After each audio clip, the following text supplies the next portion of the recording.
حضرت انس بن مالک رضی اللہ تعالیٰ عنہ بیان کرتے ہیں، ہم رسول اللہ صلی اللہ علیہ وسلم کے ساتھ بیٹھے ہوئے تھے کہ آپ نے فرمایا، ابھی تمہارے پاس ایک ایسا آدمی آئے گا جو اہل جنت میں سے ہے۔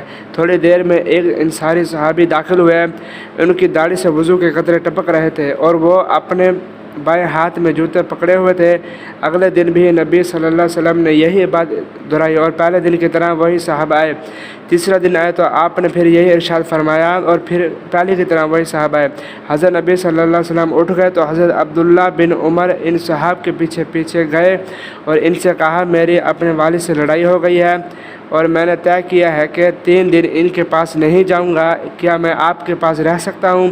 انہوں نے کہا ضرور۔ حضرت عبداللہ بن عمر رضی اللہ تعالیٰ عنہ بتایا کہ وہ ان صاحب کے ساتھ 3 رات رہے۔ انہوں نے دیکھا کہ قیام کے لیے اٹھے ہوں، سوائے ان کے جب آنکھ کھلتی تو بستر پر لیٹے لیٹے اللہ کو یاد کر لیتے اور تکبر اور تکبیر پڑھتے یہاں تک کہ نماز فجر کا وقت ہو جاتا۔ حضرت عبداللہ بن عمر رضی اللہ تعالیٰ عنہ مزید کہا، ہاں، اور سوائے اس کے کہ میں نے ان کو صرف بھلی بات بولتے سنا۔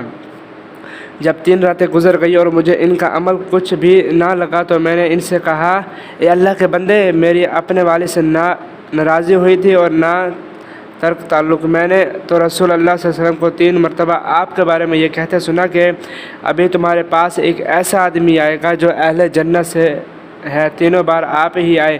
میں نے سوچا کہ میں کچھ وقت آپ کے پاس رہوں گا اور دیکھوں کہ آپ کیا خاص عمل کرتے ہیں، اس لیے میں آپ کے پیچھے پیچھے آیا، لیکن میں نے آپ کو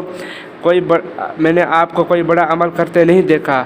اب آپ بتائیے وہ کیا چیز ہے جس نے آپ کو اس مقام پر پہنچا دیا ہے جو رسول اللہ صلی اللہ علیہ وسلم نے بیان فرمایا۔ انہوں نے کہا، جو کچھ تم نے دیکھا اس کے علاوہ تو میں کچھ بھی نہیں کرتا۔